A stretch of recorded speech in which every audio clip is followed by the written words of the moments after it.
Yes.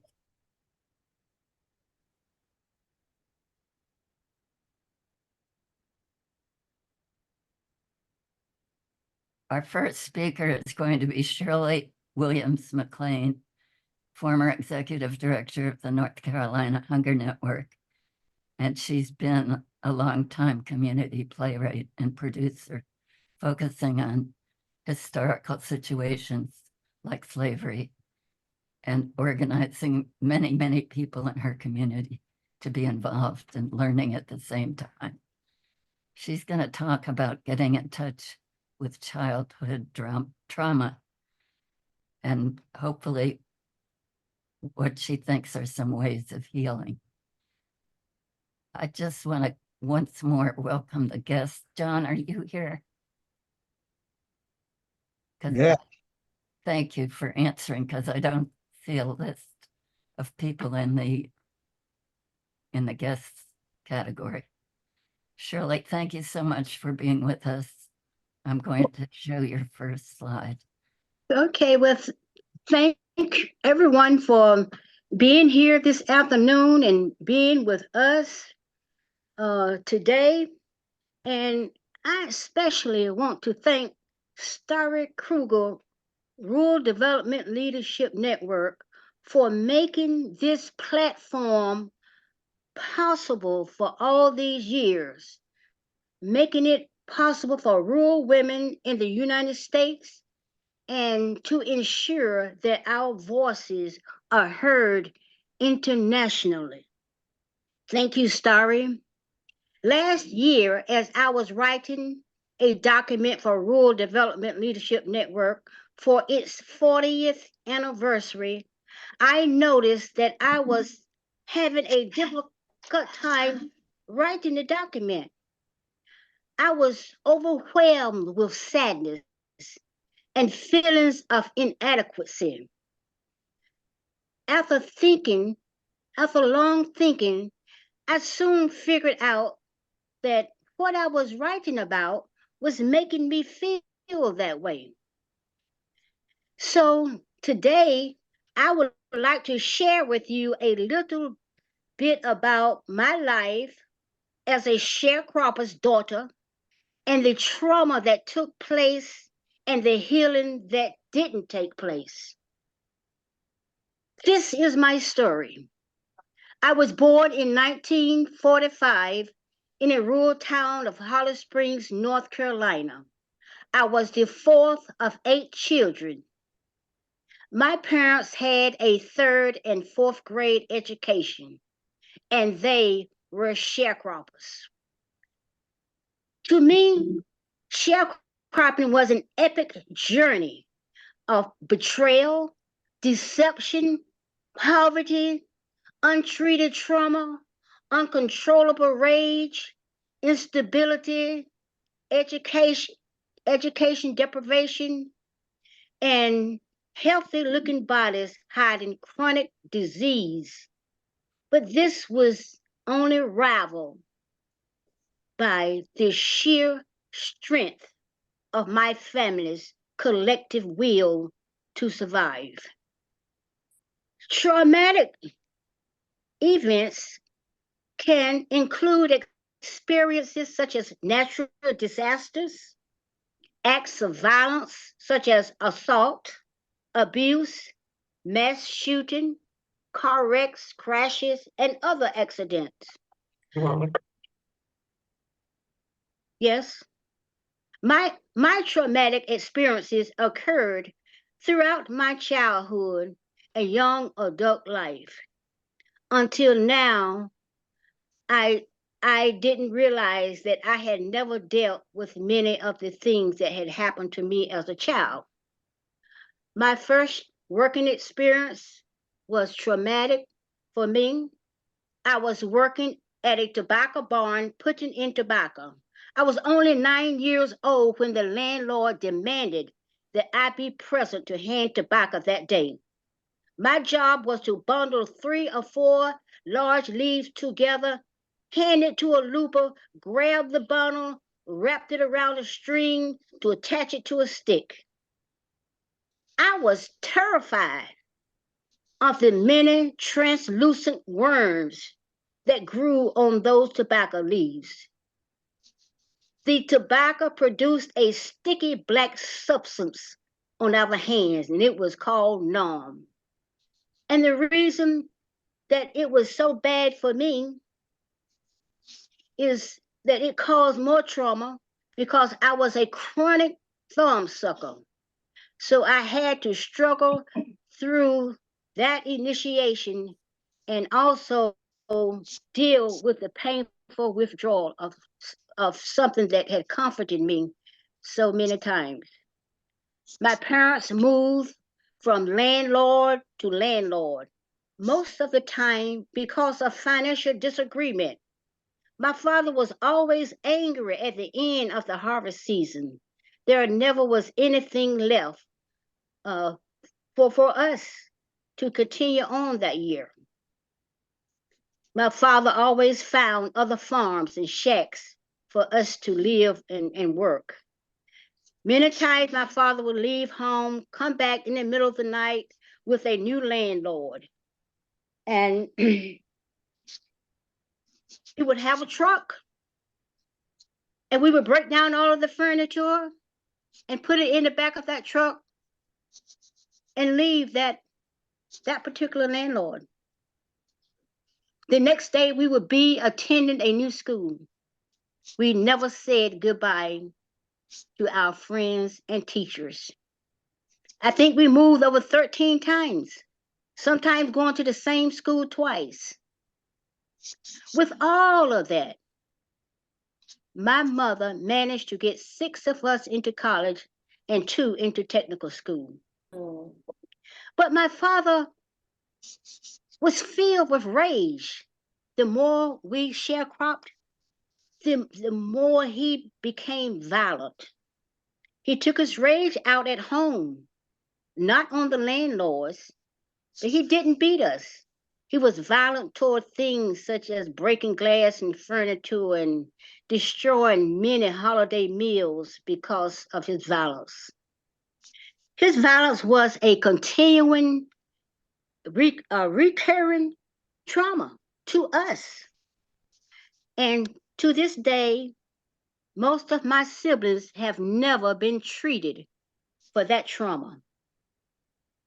And I am revealing this today, not to tell you this, just for you to know, but many, many women like me who live in rural areas have gone through some of the same trauma.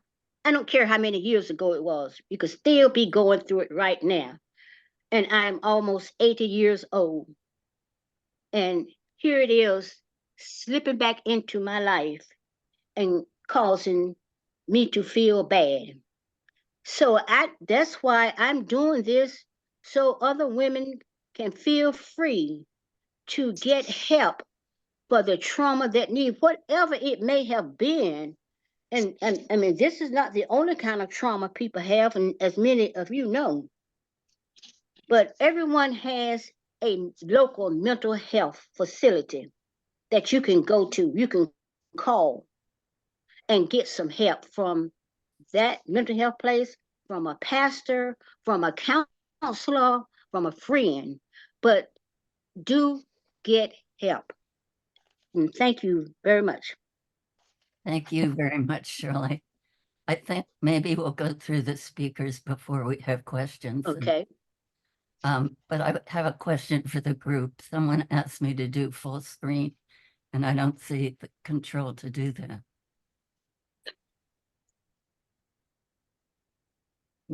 Meredith, are you still here? She's not here. Okay. I'm here. It is on full screen, I believe. No. Oh, here it comes. And also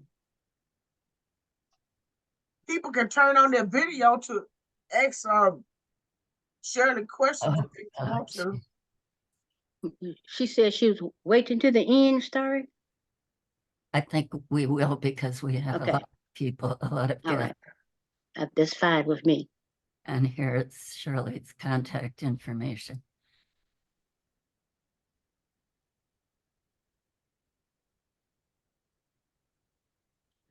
Feel free to give me a call. That's me in my garden.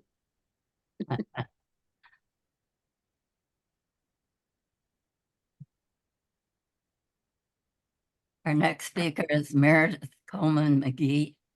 She's an entrepreneur, an author, an editor, and a publisher.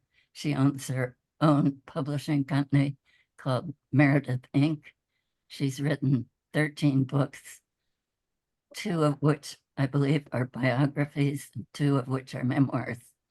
And she's going to talk about what she's gained from that experience and appreciating how ordinary people can have extraordinary qualities and vice versa. Thank you very much, Meredith. Thank you. Now I'm going to switch. I'm going to You- stop screen sharing and go to Meredith's slides.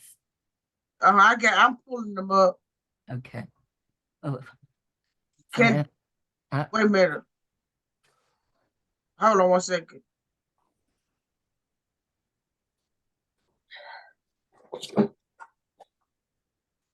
Oh, can you give me the right to share the screen so I can get my slides? where do I do that? Can you do it from your end?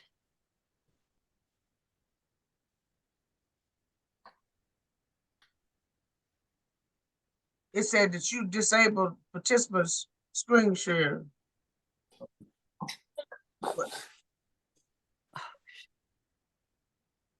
I don't see a screen sharing option.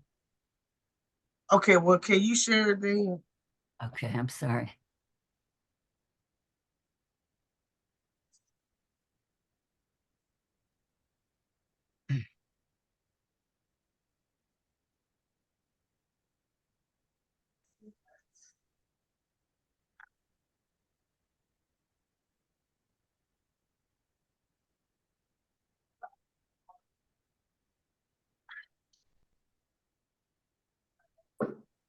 Okay, so I am a book publisher here in Jackson, Mississippi, but this presentation is about the 13 4 of the 13 books that I have written. 2 of them are biographies and 2 are memoirs. My 13th book is a memoir of Billie Holiday, who was a famous jazz singer, and that is a biography. I also wrote a biography on James Meredith, my uncle, who played a pivotal role in the civil rights movement by becoming the first Black to go to a college, all white college in the state of Mississippi, Ole Miss. And the other 2 books are memoirs. One is Every Inch Love Will, which is a memoir of my late husband. And that's him standing there beside me receiving a community award from Firefighters Unlimited. And the last one is Married to Sin, my first book written in 2012. And it's a story about Darlene Collier. And Darlene Collier and my uncle both grew up in rural Mississippi on farms.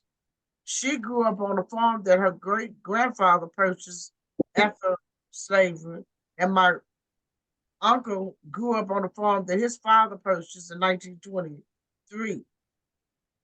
And my uncle, like Billie Holiday, became famous. And my husband was not famous, but I wrote a book by him, which one of the young men who read it said that reading his book actually helped save his marriage. So these are stories that inspire people, and the inspiration inspires people to act. And sometimes people act because of their dreams. And it's so beautiful that dreams do come true. And I'm sure that Billie Holiday would never have imagined, after she dropped out of school when she was in the 5th grade, that she would become one of um, um, the defining voice in jazz and be one of the major jazz vocalists of the Harlem Renaissance. But was somebody saying something? And of course, and my uncle grew up doing Jim Crow at a time when blacks could not go to an all-white college. They couldn't even pursue degrees and to be a lawyer, a doctor, a pharmacist, nurse. So he broke the barriers with the help of the NAACP Legal Defense Fund. They were in court 18 months before they wanted the right for him to go to a school to pursue a field that he wanted to feel political science. And at that time, we only had 3 black lawyers in the state of Mississippi. They had to go outside the state to even study law. So the impact that he had just from that is being the first black at an all-black college helped people who look like him be able to pursue degrees that helped them get high-paying jobs or things that they were interested in. Because everybody wanted to be a doctor, a teacher or a preacher, and some of the other limited fields. I was trying to see how much time I had left. I think a couple of minutes. And Billie Holiday also was the first black woman whose face was featured on the cover of Time magazine in 1939. She was one of the 100 women of the year, and she was listed for her singular voice, which she was the defining voice in jazz. She was inspired to sing by Bessie Smith, who was the highest paid blues artist, male or female, in the country at that time. And she was also inspired by Louis Armstrong, who was as big as jazz got. And he was from New Orleans, Storyville, as a matter of fact. And my husband was a plumber, ordinary man who was married to an author and a writer, and his story is inspiring. And he has wonderful reviews on Amazon and Barnes and Noble for his story.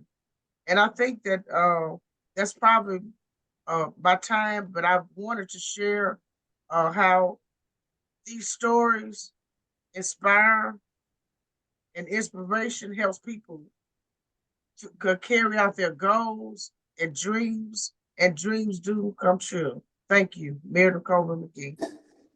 Thank you, Meredith. Here's Meredith's contact information.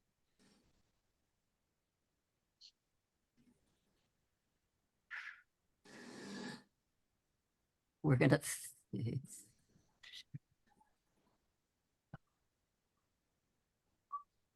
Oh.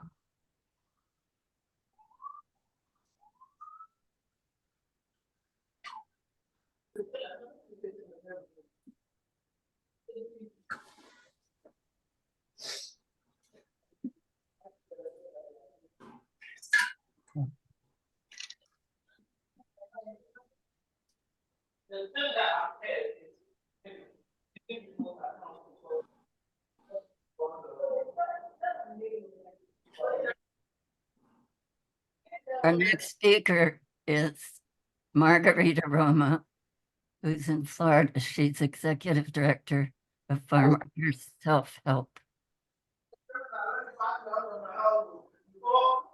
I think think I should mute people. Oh, God. No. Good afternoon. Thank you very much for allowing me to present the work and development of our farm worker women in Dade City, Florida, and how we developed and became an organization. Back in 1971, when I was living in North Tampa, a woman came to my door, knocked on my door, and said that she was from an African-American church, and she wanted to ask me to translate for her in a migrant camp. And I was just astounded because I had been away from a farm worker life, having been raised as a farm worker and having worked in the fields, but I was far removed from that by 1971. So it was sort of strange that she would know to come to my door and ask me to do that. So I call it a God thing. And so I went to the migrant camp, and I was just astounded by the fact that everything was still pretty much the way it had been when I was a kid. And I'm going, what? You know, nothing has changed. People are still, except that they were undocumented from Mexico, where before we were American citizens working in the fields. So that was a big difference. And so I worked as a translator for the different evangelists that she would bring to this migrant camp every Wednesday for 7 years. And then all of a sudden, I am going through a divorce, and I still have 3 children to support. And my friend says, okay, you've got to get educated. You've got to do something for yourself. And so she put me in a college, a junior college in Dade City. And when I went to Dade City, our people from the migrant camp just continued to follow me. And it was very strange because generally Mexican men do not allow women to take any kind of leadership. But all of a sudden, it seemed like they were allowing me and calling me to be a leader because I was an American citizen and everybody else was undocumented. And I want you to know that undocumented people of 1971 versus the people of today is very different. And if you went to the fields, the only people you saw in the fields were Mexican people. And so we continued to gather, and then I was in the college, I was learning, people were teaching me. I had some very good friends that were helping me because I was really lost. When I was 42 years old, I was really like a really old lady. Now I am a really old lady, but I feel like a young lady now. And so as we struggled through, we figured out, what are we going to do? Well, we have to learn to speak English, because if we don't speak English, we're going to have a problem. We didn't have any food, so we had to look for food. And then we decided we needed a name. So we came up with Farm Worker Self-Help. And because we wanted to let people know that we wanted to help ourselves. We didn't just want to ask for help. So out of all of that, we worked together. One of our ladies was the first one to get her GED, and she began to work with us because she was an American citizen. So I found one to help me. And together with all the undocumented people of our community in Farm Worker Self-Help and around where we live today, we organized, and we did the very first documentary about immigration in Dade City, Florida. And so it was a week thing that lasted a whole week of how we were trying to organize. And of course, you couldn't show people's faces because of what was going on with immigration at the time. Then the Simpson-Mazzoli bill came along, and the Border Patrol was really, really bad. They were arresting our people, pulling them out of the fields, taking the kids out of school. And that's when I really woke up. And we got really angry and said, no, we got to do something about this. And so we started organizing, started teaching our people about their rights and that they could lock their doors and they didn't have to open them. And I would run through the fields and tell people to hide, because here comes the Border Patrol. And that's when I stopped wearing stockings, because I tear them up. And because I'd be running through the fields, and we started having our own way of letting people know when the Border Patrol was coming. So it was a really hard time, and people don't really understand how many people suffered from that. And so out of that, all of that, we were finally, the Simpson-Mazzoli bill passed, and it wasn't exactly what we wanted, but we went to Washington, we went to Tallahassee, we started looking at how could we ask the questions, and my people could ask the questions about the pesticides and things that were wrong. And we were able to pass a lot of bills. We did some good work thanks to Karen Woodall, because she was only 24 when I met her, and she's been my mentor ever since. And so out of all of that, we ended up with three things that we really wanted to center on, and that was education, advocacy, and organizing. And so education meant not only just English, but learning about healthcare, teaching about healthcare, what was going to keep us alive, what was killing us, what did we have to know about the different things, what was going on in Tallahassee, how could we teach our young people, and then advocacy, how did we teach our people to be their own voice? So we took families to Tallahassee, and we slept on the floor, and when we went to Washington, there'd be 6 of us in one hotel room, and everybody shared what they had. And then organizing our people. We would organize in the fields, as sometimes in the woods, so that they wouldn't know we were out there. But we began to change things, and we brought a lot of changes to the area that we live in today. And now today you see some of those pictures of our girls, that some of them are now professionals doing good work.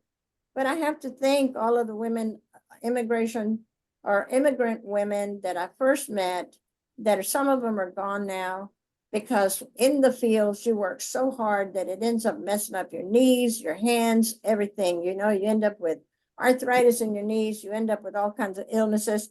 And some of our women are dead and gone, and they're not even as old as I am.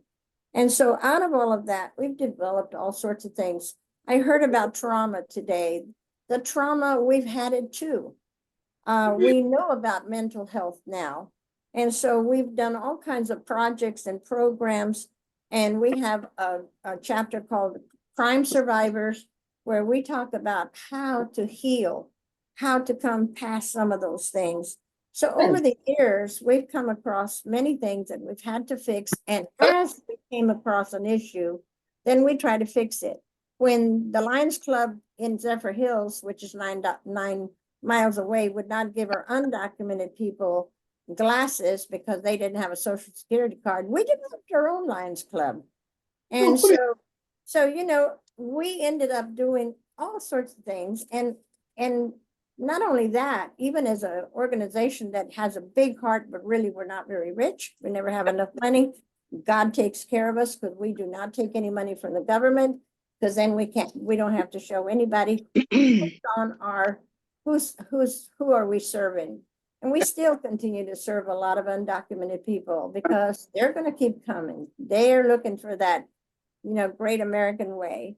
And so we have to do all we can. We don't invite people to come from other countries, because it's a very hard life. It's not easy.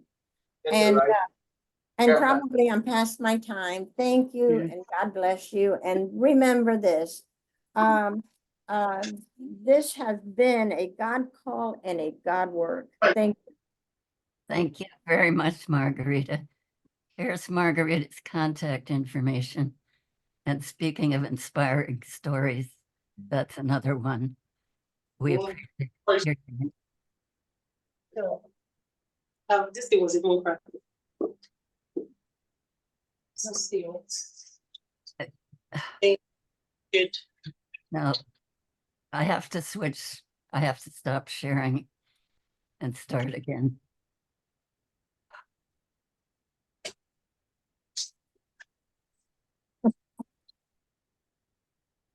Pretty lady. Wait. What does she play tomorrow? Yes, two. I know this was very cheap. No, oh, do you what if we had your agency? We're on cheap stuff. Yeah. Cheap stuff. Very cheap. Laptop phones. Can you see the screen? Everybody think yesterday, then, book. Yes. Yes. We can see the screen.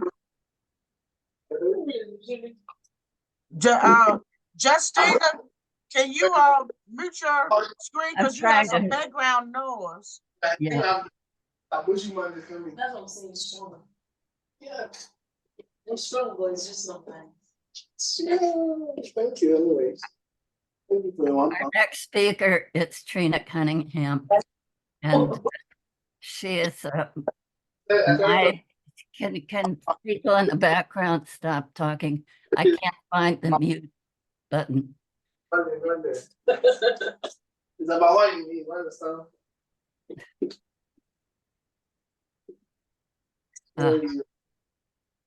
Manage it to come by your channel. Justina, it looks like you need to mute. Yes.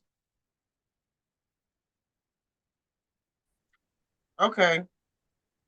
Okay, Trina, are you here? Yes, I am. I'm sorry, your slide is not up, but this is your first slide. But Trina is a Maidu tribal water and fire practitioner. She lives in California, and she's going to talk about the Maidu people, their location, a bit of their culture and history, and her activities. Thank you very much, Trina, for being with us. Thank you, Starry. I don't I'm- see your picture. Oh, there you are. Okay. I'm here. Greetings, ladies and gentlemen. Thank you for joining today.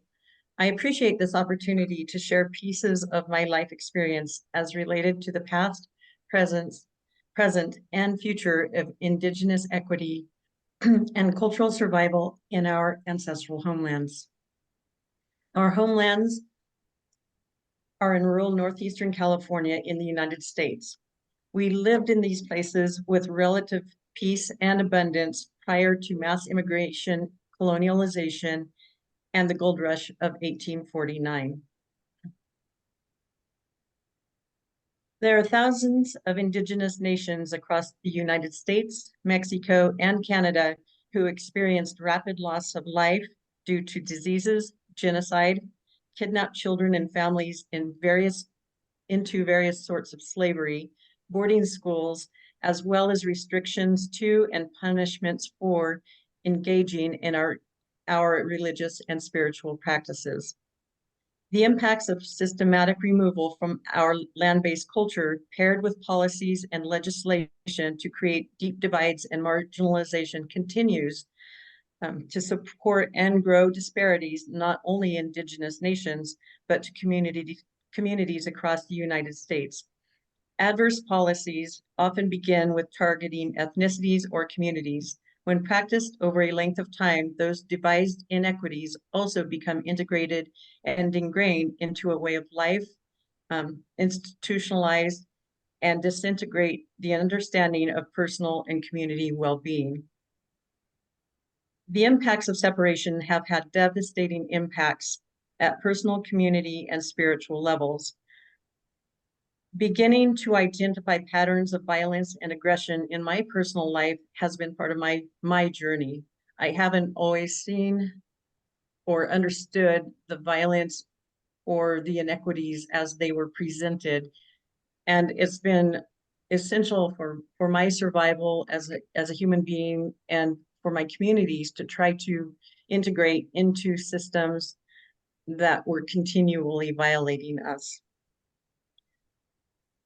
These patterns of inequities have been represented through other people and what they bring to the table in a Rural Development Leadership Network Institute that I participated in. Back in 2008 or 2009, one of the speakers was Jack Gilboa, and he was from the Black Belt of Alabama. And the thing that I really remember about him and what he stressed at that time was, we are what we bring to the table. So each of us really needs to look inside of ourselves, because regardless of how we interact with our families, our jobs, and decision-making that affects other people, who we are is affecting those things. And if we are replicating systems of violence and inequity. That's what we are bringing to the table, and those are the decisions that will lead us. And so that has inspired me since that time to really contemplate and try to understand how that affects us today.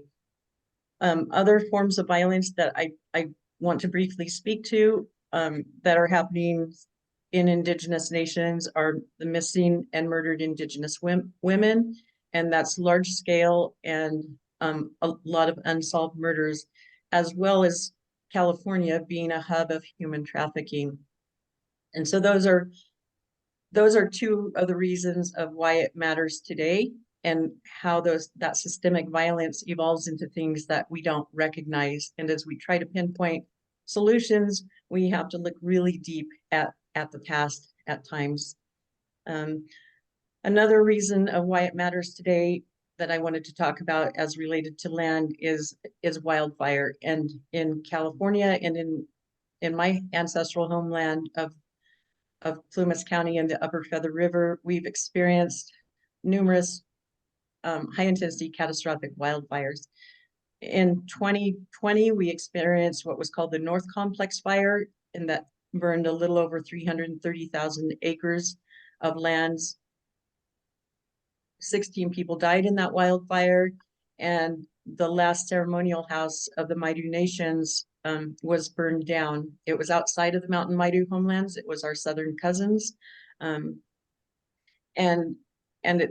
That ceremonial house may never be rebuilt in our lifetimes. Starry has a picture up right now of the last ceremonial house that my family ran, and it was in a place called Coppertown in Yatoma Tokoyo, known as Genesee Valley. I still live in that valley, but the roundhouse itself was abandoned due to land policies, and we were removed from our landscape and forced to live elsewhere. And so that abandonment of culture and spiritual practice has further divided and created a loss of lifeways and systems. In 2021, we experienced the Dixie Fire, and the previous slide that Starry showed was a landscape that it's been a thank you, Starry, a spiritual landscape for me. It's a prayer place that is powerful to me. And as you can see, before the fire picture and the after the fire picture of severely burned slopes. And people may think, well, that's out in the wilderness. It really doesn't matter. But it does matter to us and to our community, but it also matters to 27 million Californians who are using water for drinking water, agricultural purposes, and everything that we use water for downstream from us. And so when that water is contaminated at source, it becomes a large issue.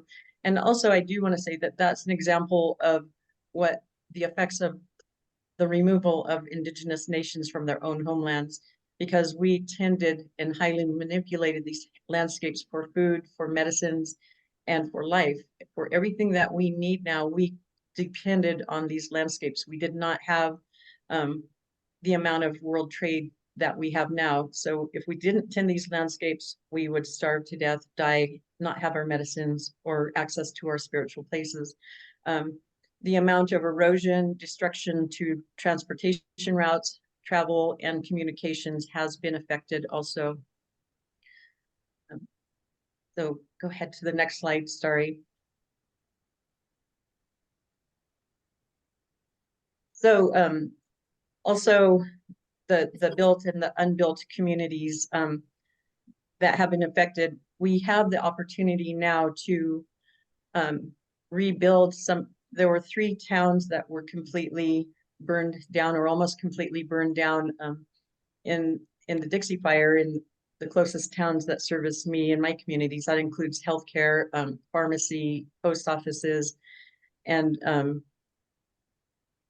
just services, public safety. And so we have the opportunity now to not be erased in building those communities this time. We have the opportunity to work with architects to create a type of a cultural immersion and to be seen and present, so that when you come to our community, you will know that you're in the mighty homelands. And so that can also help the economies recover, because how many of you love to go to other countries and you pay a lot of money to go to those countries to experience their language, culture, and foods. And if we can rebuild that system in our own communities, I feel that we will begin a pathway to equity that doesn't exist at this time.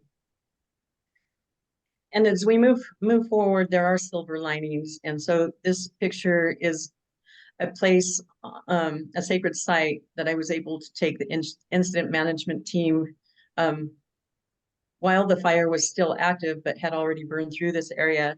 And because my oldest son, is a wildland firefighter, he was actually assigned at times to work with me as a tribal knowledge holder to both protect and look at how we can look at recovery in these places. So this was a picture of my son and I, and even though we've just gone through a catastrophic life-altering event, I was just so happy to work with him professionally for the first time in our lives. And so even through trauma, there are silver linings. And as Margarita and other speakers today pointed out, we have to hold those, because sometimes those are the only things that keep us moving forward through everything else. And so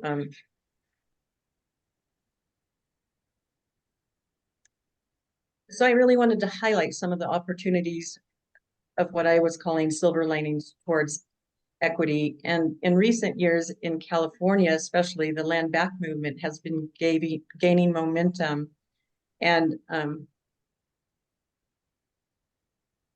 creating that opportunity for tribes and tribal peoples to have land ownership, to be the decision makers, and to implement our traditional ecological knowledge into these landscapes is vital.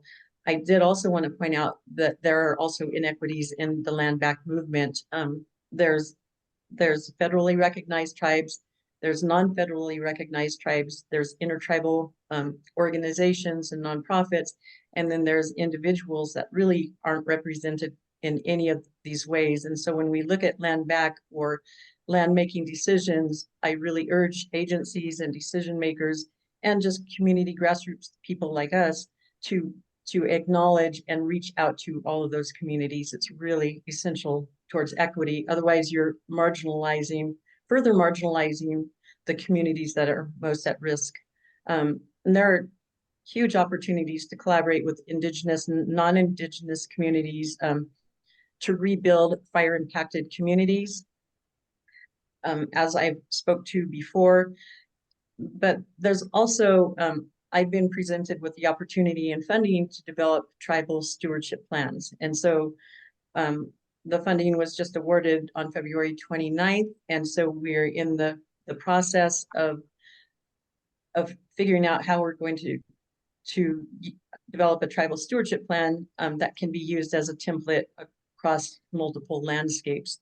And so there are different opportunities that many of us we're just scrappy, and we're not going to give up. We're going to find a way no matter what, because we have to. Our lives really do depend on it. And so we're looking at agreements with the Feather River Land Trust, which is a land trust that's local to our region. Other nonprofits, both tribal and non-tribal, resource conservation districts, state agencies, and federal properties such as the Bureau of Land Management and the United States Forest Service. This is a lot of work. We don't always feel like we have a container to move through because of those inequities of federally, non-federally recognized, and having a status or a title that's legally recognizable and represented, but we are finding ways through that. So I want to thank everybody for their time and look forward to further work. Thank you so much, Trina. Amazing what you covered. And here is Trina's email address if you want to be in touch with her. But we have now finished the 4 speakers. I am going to invite comments and questions, but just also to mention that each one of them, starting with Shirley, who talked about trauma, and oh, here comes Sherry Green. She's an RDLN leader, so I'm glad she's joining us. Shirley talked about childhood trauma, and it came from inequity, and each person addressed that same issue in different ways. Meredith talking about her uncle who integrated the University of Mississippi. Margaret talking about farm workers, which she was one herself, learning to put themselves forward, make demands, and get action. And Trina, pardon me. Trina with That was just a little noise from my side, sorry. What'd you say? I didn't hear you. I was saying that was a little noise coming from my side. I'm sorry. Okay. All right. Apologies for the technical challenges, but I would like to invite people to make comments or questions, and we have quite a few in the chat. Amazing women. Indeed. Thank you for your work. This is very good. So well done. Thank you. These are amazing women and presentations. Thank you for putting this on. So thank you all for being here. And I am not sure how to know that you want to say something. So perhaps, I know there's a raised hand, but I don't see it. So if you want to start speaking, you're invited to do so. And then the other people maybe could stop speaking when they hear somebody.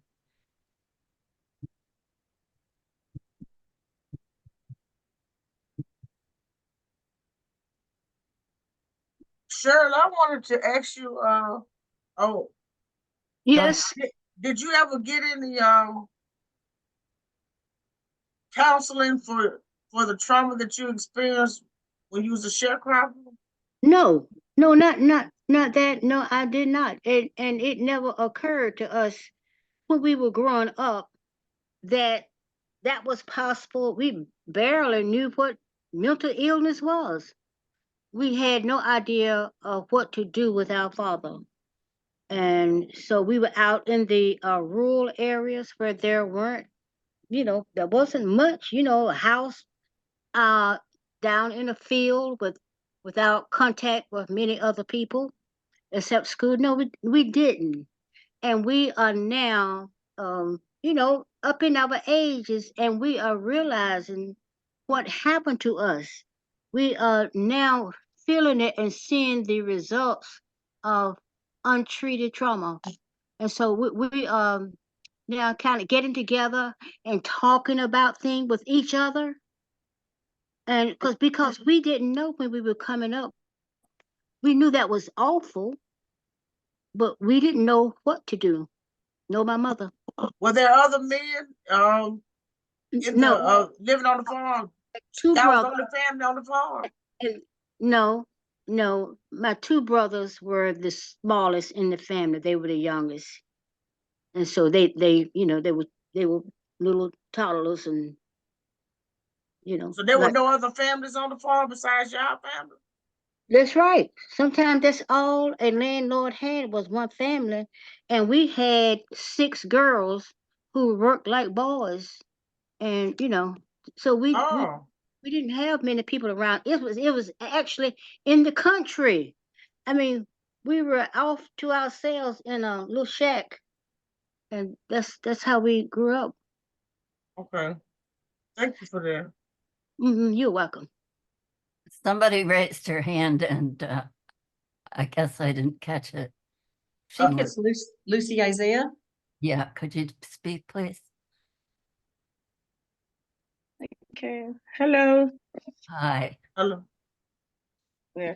I just want to ask because my mom grew up in a rural area, and although I've moved to the city, but I'm just looking because when all the women were giving their presentation, I'm just looking at just the transfer of post trauma to the children because my mom didn't go to school, and she although she was creative in what she does, but the trauma of the suffering that she went through, even through forced marriages and all this little traditional thing that happened to her, that she couldn't have support on how to express it out or how to get support.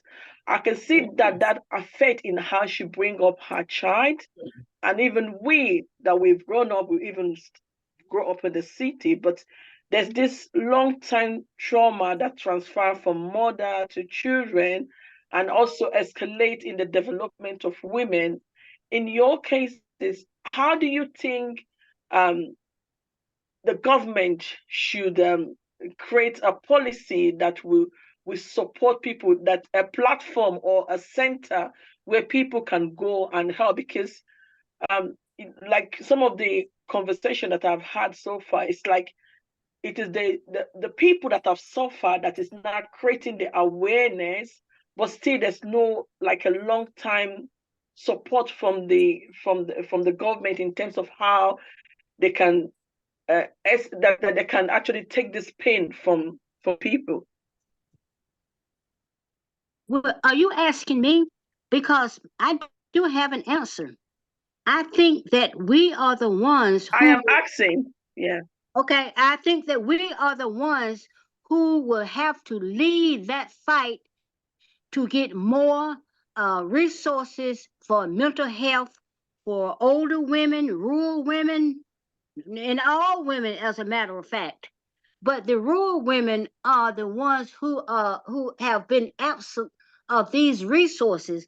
So we really need to band together and somehow advocate for these resources to exist. And anyone else want to add in? Because we need the urban women also are going Right. with are going without treatment for their trauma. Well, I wanted to ask Miss Lucy, Isaiah, what country are you from? I'm from Nigeria, but at the moment I based in UK. And Oh, I I would see. I see. say because I was sent to UK as a maid. This get a little bit emotional for me. Yeah. Yes. Take your time. Take your time. So But I think questions I just think to sorry. I just think is you know the challenges my mom faced. She couldn't get anyone to kind of help her. That was one of the reasons why she couldn't look after because she had mental health. She Mm-hmm. couldn't get anyone to support her. So she Mm-hmm. ended up, most of us were actually sent out as a maid. So and I know there's a lot of rural women that their children have been taken away from them. That's right. And there's no much awareness and support. And even sometimes they don't even know what happened to their children. That's right. So the need for the support and awareness to empower women from that area so that they can fully be there for their kids. That's right. The women do not know what happened to themselves. They do not know what actually happened to them to cause them to be unable to take care of their children. So we have to start at the local level. We have to start in our churches.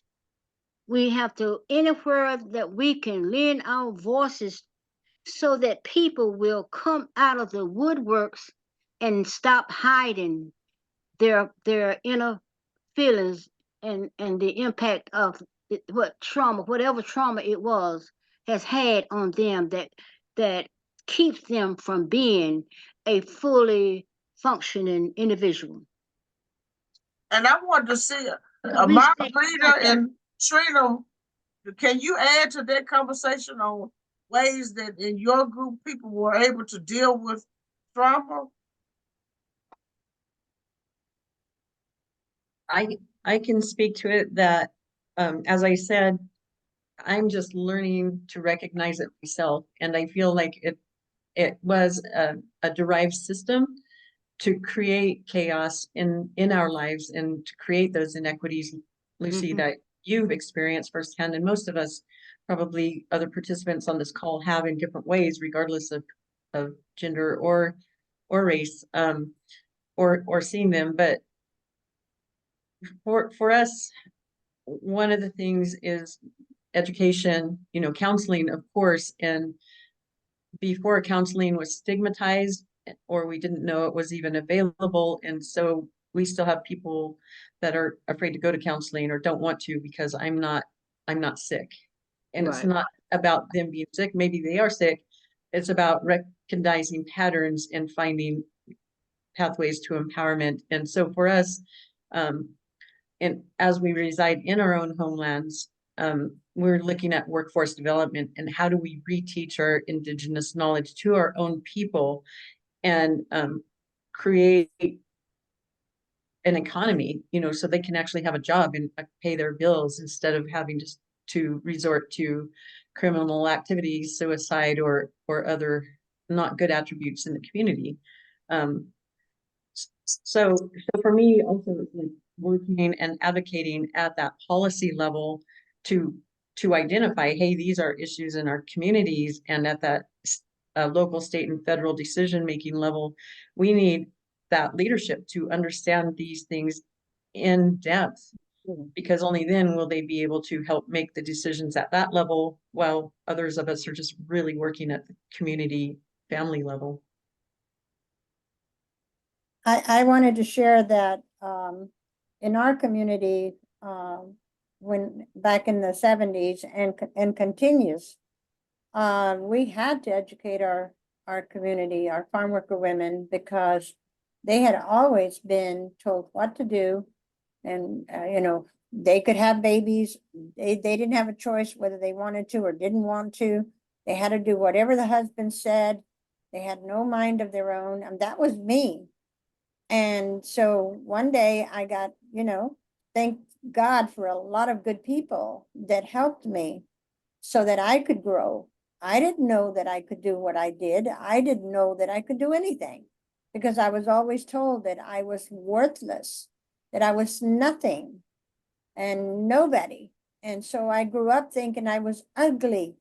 All my life I thought I was ugly, and I didn't find out I was pretty until I saw a picture of myself one day and said, oh, wow, look at that. Well, now it's too late. But again, the thing is, I think culturally it goes across all of us. Yeah. All of us have sat here and said pretty much the same things. We have been traumatized. We do have to continue to educate our folks. And a lot of our elderly folks, a lot of our people that are in their 60s and 70s are still carrying some of that old stuff. Absolutely. I have a lady that works with us. She has been with me for 20 years. And every time we sit and talk, she cries because she's talking about all the things that her husband did to her.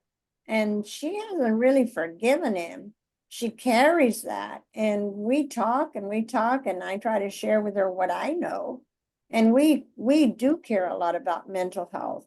We do care, and we do know what we have to do to get better. But I think it goes across the board, and until all of us get together Yes. and drop the fences and drop Yes. the stuff, because we're really all the same. Yes. And then I think we may be able to get somewhere. You all make some great points. And the point that Trina made about equity creates trauma, and Margarita feeling inferior, which is what Jim Crow does, which is Yes. what racism does against people of color. It makes them feel inadequate. And in the stories that I talked about, the two biographies and the two memoirs, there was trauma and pain. But my husband had to live with chronic pain, and he was had to deal with um, prescription drugs or not be able to get that kind of management at Mm, times. That, but mm, all of that is a whole nother issue. And then Billie Holiday faced discrimination, and then there was drugs, and then my uncle he was living at a time when you could had to go through the back door.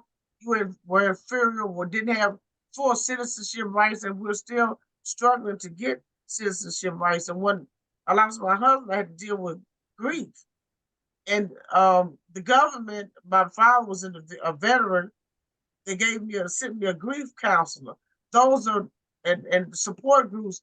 Those are all things that can help people who are going through trauma, whatever the trauma is, whether it's gun violence, because we need resources and we need support.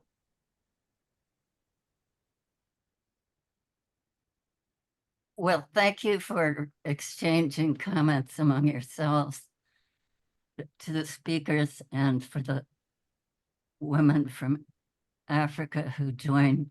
Would anyone else like to say something? We have a few other people from our network here. Lydia Villanueva, Michelle Barnes, Sherry Green. I'm not sure about Damada, but I invite, and John Zippert, of course. John Zippert is a board member, founding board member of the Rural Development Leadership Network.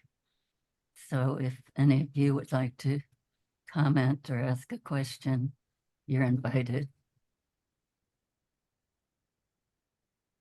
I would just thank all the presenters, and I think this presentation need to be shared more widely for I think the general public to understand really what has been done to people in this country in terms of marginalizing Black and brown and indigenous people. That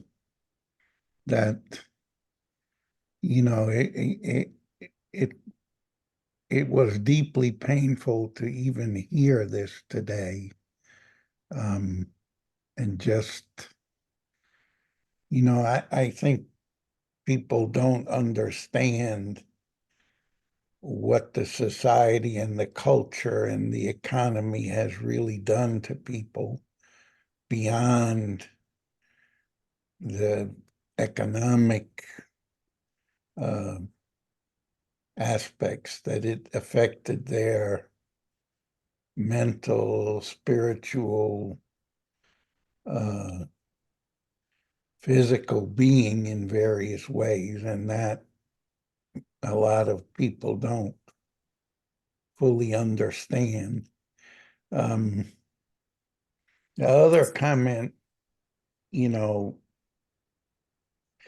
really, that if we had a real equitable and democratic society, some of the aspects of the trauma that you talked about here, there are government policies that would do some good. mm-hmm. For instance, during the pandemic, they gave a $400 a month child credit for a period of time. And that single action reduced the child poverty in America in half. So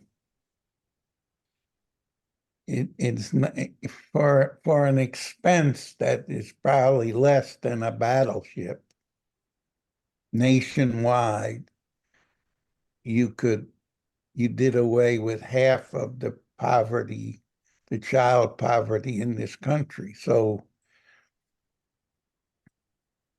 on a macro level, the policies of this country really need to be changed and directed toward the vast majority of people. And hopefully more of that will happen going forward. But we will have to vote, we will have to participate, we will have to organize, and we will have to continue to support groups like the Rural Development Leadership Network. I'll stop there, Starry. Thank you very much, John, for those wise and informative comments. Yeah, Star, this is Lydia. And again, thank you everybody for your amazing and tremendous work and dedication. It's very much needed, especially in this time of age where all we hear is a lot of the things that women in general are going through and how this country to a degree wants to take us back to some of that just by observing and listening to some of the politicians and the many things that are out there. I really appreciate the fact that this was put together because it's very inspiring, and thank you for your dedication. It is, I agree with John, it's something that we do need to continue to bring it to the front and continue to have these conversations and showcase the tremendous amount of work that and contribution that women, I'm speaking only on behalf of women, I don't want to leave men out, but certainly women have contributed to the society, to the well-being, to almost everything that we pretty much can have been engaged in, be a part of. So thank you, Starry and others that have put this together. I do agree that I think this needs to be shared and shared widely, because you guys are the ones you're all the foot soldiers on the ground. You're doing the work, and this needs to be continued to be lifted up and talked about and showcased again, because we don't talk enough of this. So thank you, and thank you for allowing me to step in. You know, I observe you from a distance, but this one really caught my eye. So thank you very much. Thanks for being with us, Lydia. Thank you, everyone. And I plan to recirculate this. I'm gonna put it on YouTube and then get a link and share it with everyone, with Star, and then with the Rural Development Leadership Network online as well.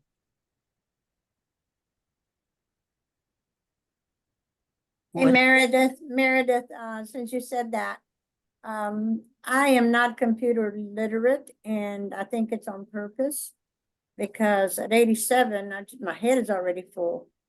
But I would love for you to, if whoever could send me somehow that you could contain that and send it to me so that I can share it with other folks. Sure. I would appreciate it. I would appreciate that. Absolutely.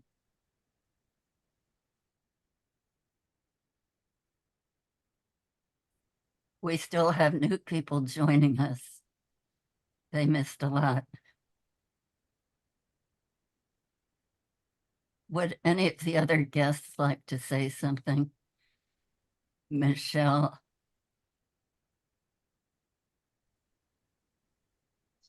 Greg? Bambi? Daniel?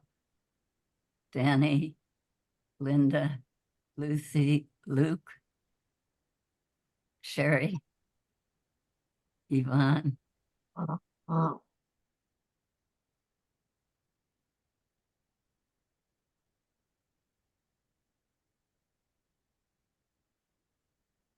I want to thank Hello. everybody.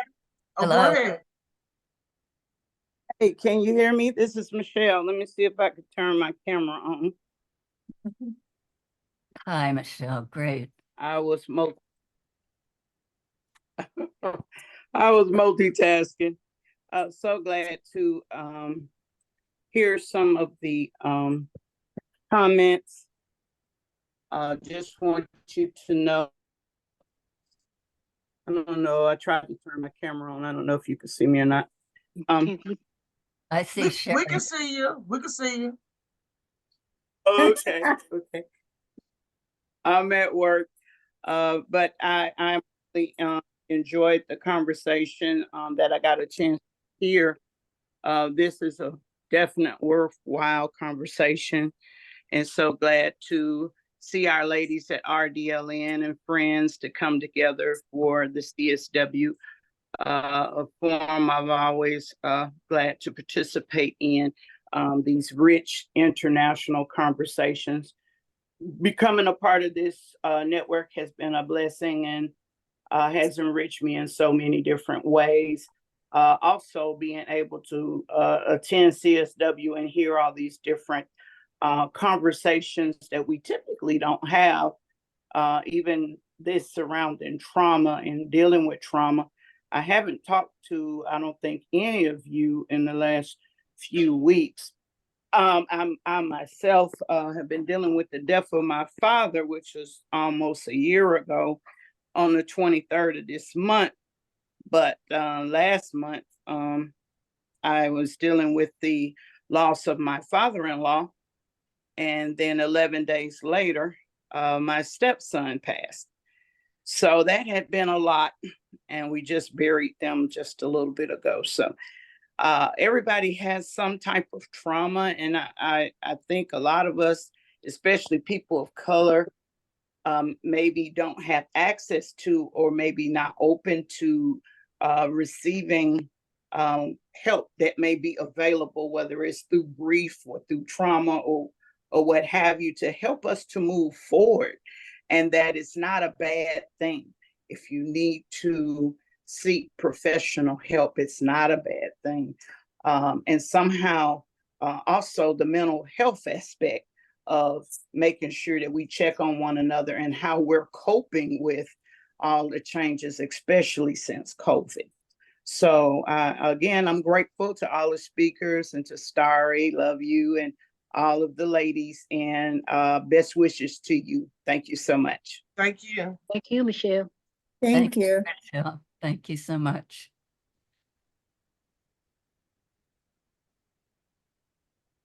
What about somebody from another country?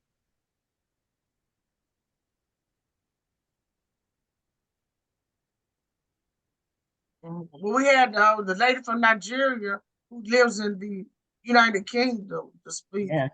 Uh-huh. Hello? Hello. Are you there? Yeah, I'm here. I've spoken, yeah. Okay. May I ask a question of you? Would you like to leave your name and telephone number with Starry, so that if our group has a conference call on this topic, that we would like to include you? Okay, should I leave it on the chat? Starry? Sorry, you want to leave it in the chat? That would be good if we know how to capture the chat afterwards. Yeah, leave it in the chat and I'll get it out. You can leave it in there now. Yeah, okay, all right then. Okay. And we have another lady who's the CEO. Where is she? Just a second, I just lost. Yeah, that's who just spoke, Sarah. Pardon me? Lucy Isaiah, CEO, she just spoke. She's leaving us information in the chat, I believe. That was Lucy. Okay. Oh, I got your information now. Yeah. Thank you so much. You're welcome. Okay. Because in UK, yeah, I work with a lot of women, African women who has gone through certain trauma, and because a lot of them, their parents live in the rural area, and some of them migrated here because you just migrate from the rural area to this big city, and the changes and all the trauma they went through, and that of their parents, it still affect them, and they find it very difficult to strive even in the UK, you know. So these are some of the challenges I went through the same. It took me over 15 years to kind of get my feet around. And I've seen a lot of women coming from Africa, from Nigeria, coming to the UK, also facing the same trauma. And there's no single support out there to identify, to see how these women, and this continue and also affect even them becoming a parent and in supporting their children. But where is the policy? How do we channel this? What is there in the policy that can help us to raise this awareness, talk to the government to say this is what is happening?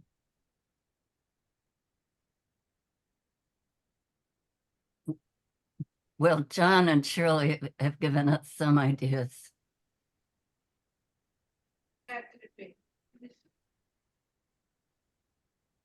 But it must be hard to do it from another country.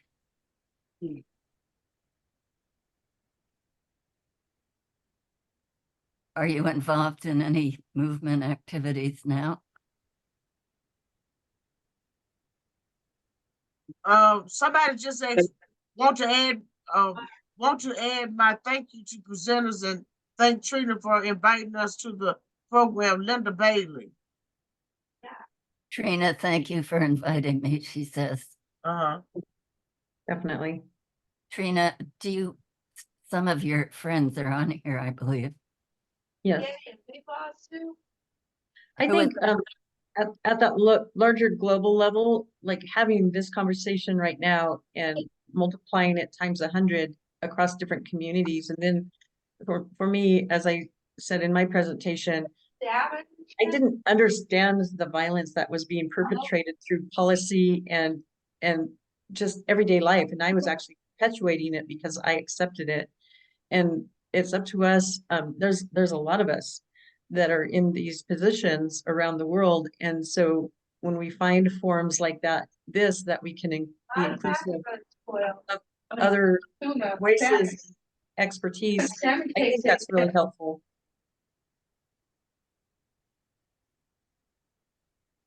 Well, so for me, it's breaking it down to the raw trauma, and that's why these conversations are so hard. And I feel like I'm just going to go and cry for the next hour after this because it is vulnerable, it is emotional, and it hurts deeply.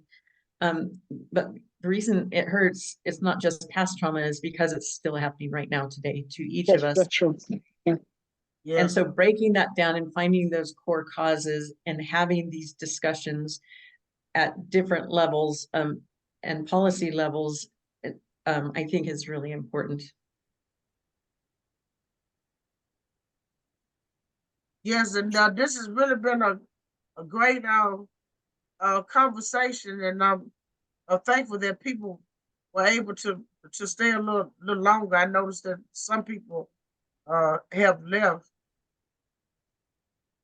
Well, I think we'll go to 4 o'clock in case anybody else wants to say anything.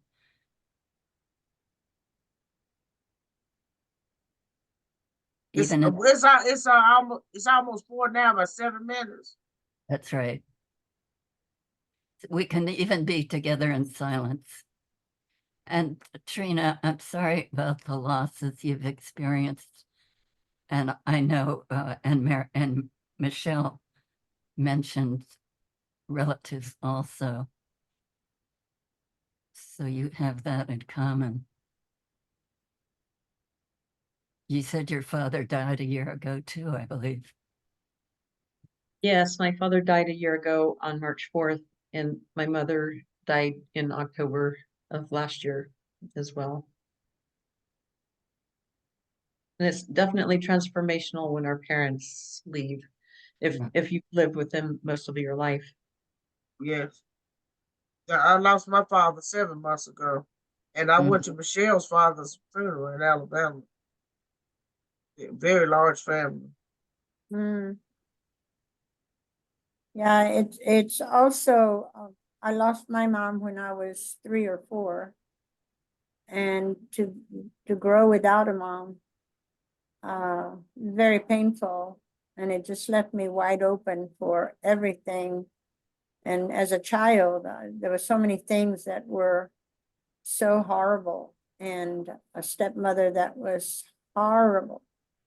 And so I grew up hating, not knowing love, but knowing hate, smelling hate before I could ever smell love. So it took a lot. And I'm lucky that I'm here today, because when I was 25, I wanted to just kill myself, and I tried. So I'm here, and I know God is good, but it is a painful existence for many of us. And my hope is that we can take some of that pain away, that we can help somewhere along the way and truly be sisters and really know brothers and really know love. So, you know, prayer is what gets me through the day. But Starry, this is Shirley McLean. Hi, Shirley. I would just like to make a suggestion that we as RDLN have a follow-up call with some of the people who are on the phone now and our regular network to discuss trauma and maybe grief. And make what? To discuss trauma and grief Uh-huh. at some future date.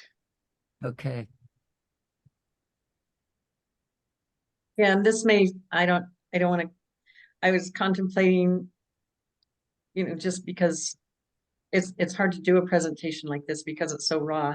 But earlier today, I was contemplating those of us who hold trauma and grief and compassion, as opposed to people that use that as a weapon, and just that conversation. So if that makes any sense to people, I want to share that. But I kind of wondered if that was where some of the inequities come from, and how the people who are those carriers of community builders, as opposed to corporate constructs or constructs that actually maybe use these as tools, how can we strengthen these and use them for tools to continue to build our communities? That was a thought I had earlier today. Sounds good. This is Linda Bailey. If I can just get in here, I've lived a very privileged life. And so hearing your trauma is not something that I have not looked into and don't have a sense of. It is. How I spend my time now is looking at how some of those changes can be made that Trina was talking about. And politics is a very difficult thing, and it's very hard to transfer the problems that you have experienced through your life to political action. However, there are people that are running for office that are much more likely to be sympathetic to to your situation and to policies that can make a difference. And that's what I'm doing with my time and my resources, is I'm looking at those people that are leaders that can make a difference and doing what I can to support them and to reach out to people that would possibly vote for them. So I just want to say that there is something else that's going on that people can do that have not experienced the horrible situations that you all have. I do want to say again that I really appreciate hearing your stories. Thank you. Thank you, Linda. Thank you. Yes. Well said. Okay, so people been sharing in the chat information, and I have it's Lucy Isaiah's contact information. We have about a minute left. Does anybody else want to share their contact information in the chat so somebody can grab it before we end the Zoom? I hope you will, if you'd like to be involved. And in addition, we are recruiting rural leaders for our Rural Development Leadership Network program. And Shirley, Trina, and Meredith have been participating in our program. So I hope that you will think about people in your own communities who would be good participants also. Unfortunately, we didn't know Margarita before, but we're really glad to know her now. Right. Uh, And the Rural Development Leadership Network website is in the chat if you want to copy it and Thank you, Meredith. copy the link out from the chat as well. Very good. I should have put it. Okay, so I'll be uploading you, this everybody. video to Starry so she can distribute it to the email, and I'm also going to put it on Rural Development Leadership Facebook page, which will be, is it shareable on Facebook? Where people can share it? Is it a public link? I don't. Sorry. You Okay. told me, let's talk about that because I don't know how to do it. Well, can Starry view it first? Of course. Well, Yeah. Yeah. Okay. thank you very much, everybody. It is 4 o'clock and it was a wonderful conversation, very meaningful. And I hope it leads to good things. Bye, everybody. God Bye-bye. bless you. All right, have a good Hi, evening. Trina. You're Hi, wonderful. Meredith. Bye, Shirley. Bye-bye. Bye-bye. Bye. All the guests, thank you for coming and staying. Michelle. Yes. Michelle. John. Bye. Sharon. Bye. Bye-bye. Lucy. Bye, everyone. Bye-bye. Bye, everyone. Bye, everybody. Bye, everyone. Bye.